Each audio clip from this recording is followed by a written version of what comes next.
apparently there are taboo subjects at dinner parties. Not that I get invited to many dinner parties.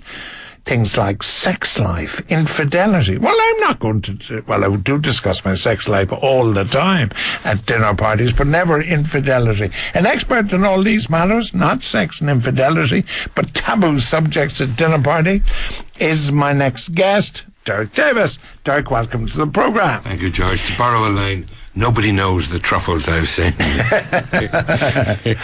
Dinner parties, yes, a great source of entertainment. They're really... It's a sign of your maturity when you kind of give up the singles, girl hunting, clubbing, binge drinking thing for much more private, more sedentary pursuits. Well, really, when you've coupled up, if you like, that's when the dinner party age begins and continues right to the grave. Yeah, but I mean, the 10 most taboo apparently are sex life, infidelity, the state of my finances, how much I earn, my family planning, my relationship with my partner, the value of my house, politics, serious illness, and religion. I've been to that dinner party. I really have. No, hold on a while. I don't think I've been at any kind of a dinner party that they weren't discussing politics and serious illness. Yes. So everybody our age has a serious illness. No, but you see, the problem with Silly Season Stories is that some hack, much younger than us, sits down and say, God knows I've got column inches to fill. We'll have a survey about dinner party taboos. So they come up with this based on their own life experience and age group. Now, I was at a gathering not too long ago when the most fascinating topic came up. They were formerly RT broadcasters, household names, some of them, and they were talking about a recent excursion they'd had to Kilkenny for lunch using their free travel passes. Now, I found this subject fascinating. And what did Jimmy McGee say? Well, Jimmy has a chauffeur-driven car at this stage. But the point about it was, I don't have a free travel pass yet. I'm looking forward in the next couple of years, perhaps, but I don't have one yet. But I still found the conversation interesting, and teasing that people would actually say, yeah, gosh, we'll go to Kilkenny for lunch. You know, now that appealed to me because I'm within a couple of years of a free travel pass. In different company, if the average age was in their 30s or 40s, I can see where that's just a group of fogies talking about a subject in which I have no interest. So the real trick at a dinner party is that the conversation is tuned to be as inclusive as possible. For example, the top of that list is your sex life. No, your sex life is not a topic. Everybody else's is. And depending on the thing, because at home, what is dinner party conversation except gossip? Yeah. And one thing about being a journalist is, George, you and I have a license to gossip. We're even paid to do it from time to time. And that means to accumulate information as well. The idea, though, of taboos, it's not, I mean, the fella, as you rightly said, dreamt up the idea of dinner parties. But conversation generally, there's this phrase I didn't learn until very late in life. It was called TMI. I didn't know what they were talking about for ages. And apparently it means too much information. And if I dare to talk about my erectile dysfunction or my underarm perspiration, TMI is screened by these young people. Whereas, at a certain stage of my life, all we talked about was our sex life and whether we had body odor or not. No. When you say we, you're talking about a group of men, perhaps going out for a pint. Did you sit down as a group of 5 couples, for example, and discuss your sex life and your body odor? I would very much doubt it. I mean, I know Ingrid's a tolerant woman, but I don't think she'd stand for that level of crudity. No, but it's not crude to talk about just it is. It can be if the company isn't right. Would you talk about it in front of your mother? No. You know, so I mean that there are you're tuning your conversation to the company and to the occasion. Men in a pub is one group. Women in a coffee morning, that's another group. But both of those, if you like, agendas are probably unsuitable for the mixed. Not because of propriety, but because of general interest. You don't sit down at a mixed dinner party and say, well, good evening, everybody. George here. We're going to talk about changes in the Leinster pack, and watch the women glaze over. You sit down and you listen to the exchange. I think in fact, what happens is you do sit down and say, we're going to talk about changes in the Leicester back, and then the women all do glaze over. Absolutely right. Well, you see, that to me, now that would be a taboo. I would certainly wait until somebody said, I have passions too, George. They're very innocent ones. I'm interested in fish and fishing. But I can bore for Ireland on the topic. And I'd certainly wait until somebody actually said to me, oh, any luck with the salmon fishing this year or something? Rather than sit down, well, now you're all very welcome. We're going to start off with a piece of salmon. Let me tell you about the life cycle of the salmon.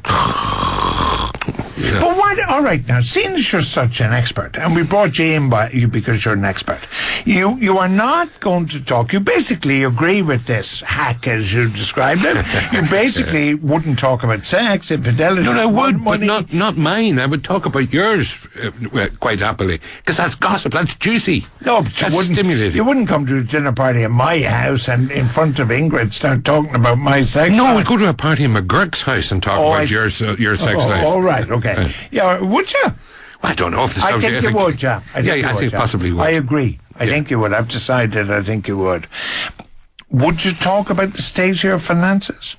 Not really. I think men tend to be a little bit more stoic in that they will turn around and men, when they're in adversity, are more like, this is why we bottle things up, but they're likely to turn around and say, it's tough enough at the moment. We'll just have to watch things a bit more carefully. We dismiss it with a few well-chosen phrases. There are very few men I know that would actually break down at a dinner party and say, Jesus, I'm ruined. I don't know what to do. I can't, Yeah. Actually, you have gone in a direction which I should have gone and I hadn't thought of. In fact, these 10 taboo topics you absolutely do talk at a dinner party, but about somebody else. Yes. So we third party. Yeah.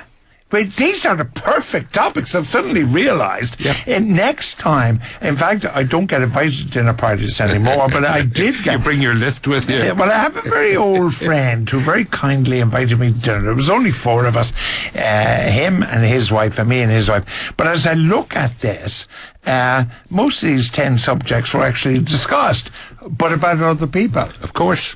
All about like our friends or not so friends or whatever. Well, I mean, the thing about a dinner party conversation is that you will notice that it has a number of phases. There's the early part of the evening when people are having a couple of glasses of wine, and it's the catch-up phrase. Oh, what are you doing now, George? Oh, did I hear you had a programme on Newstalk? Goodness gracious me. Are you still going to the old rugby? It's all of that. Then as the evening progresses, conversations tend to get a little bit more intense. Then the polarisation takes place. You know the business where the ladies retired into the library? There was a very good reason for that. I think. It's a shame that it hasn't been kept on. Where at the point, when we got to the brandy, the ladies retired. Well, very few of us had libraries anymore. That was one reason. The ladies, would you now go to the greenhouse? No, but I think that was quite good.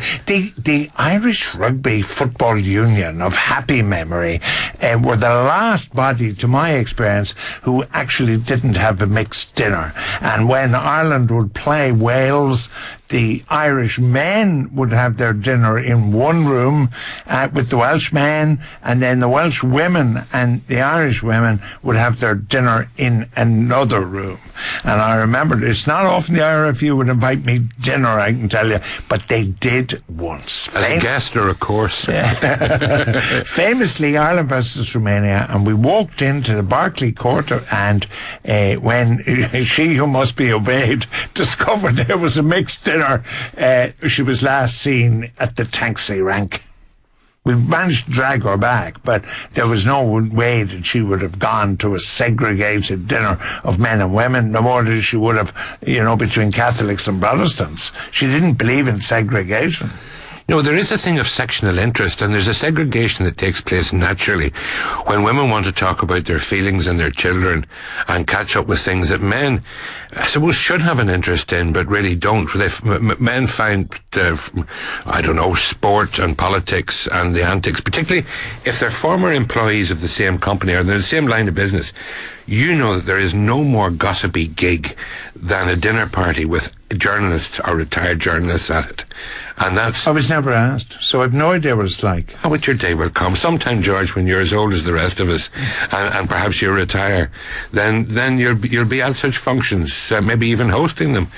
But the kind of information that circulates is divine. Journalists live on information. Some of it's opinion, some of it's insight. And that kind of dinner party, that's intriguing. Well, what do you think the most... there's a lot of people on the old text machine are in agreement. What topic do they think is taboo? Bodies. My body. Let me tell you about my body, George. Do, please. I'd love to hear. Well, no, you wouldn't. And that's the point. I made a mistake some time ago of asking somebody, he's quite well known, a dear chap, but I said to him, how are you? And for half an hour I got a lecture on cardiothoracic surgery. Now, all I expected to hear was fine, grand, thanks. And I asked another friend, funny enough, it was at that same gathering, I said to a friend who I knew had been treated for prostate cancer, how are you now? And he said, I'm fine now, thanks. That's it, conversation over. I said to this other fella, how are you? And I heard all about the bypass, and I thought, oh well, after 15 minutes, well that's I'm glad everything. No, because then the surgeon told me, and we got another 15 minutes of it. So I think people that talk about their bodies, their diseases, their disorders, or alternatively the things that they have done to improve their physique, their sex appeal, their general sense of well-being, no, keep that. All right, well, the common consent of the Newstalk listenership is golf should never be spoken about at a dinner. Well, you see, unless it's a golf dinner. I'm not a golfist. I'm married to a golfist. I don't enjoy golfing conversation, but I can entirely understand if it's a group of people with common cause. Well, then okay. It's the same as anglers getting together and talking about fish. A former head of sport in RTE, Tim O'Connor, was a droll man. Looked a bit like Charles II from the old Restoration pickies at the time with the little tash and so on. But at one stage, two crazes, golf and fishing, hit the sports department. And Tim held his hands up about 3 feet apart. And he said, when I see fellas standing in the corridor, standing like that with their hands apart, I don't know whether they're talking about a short putt or a big fish. I like that. I must remember that. Plagiarize that for future reference. And I'll certainly invite you to the next dinner party in my house or elsewhere. I warn you, I'll accept. Good man. Derek Davis, my guest on the programme, and soon to be my guest at a dinner party.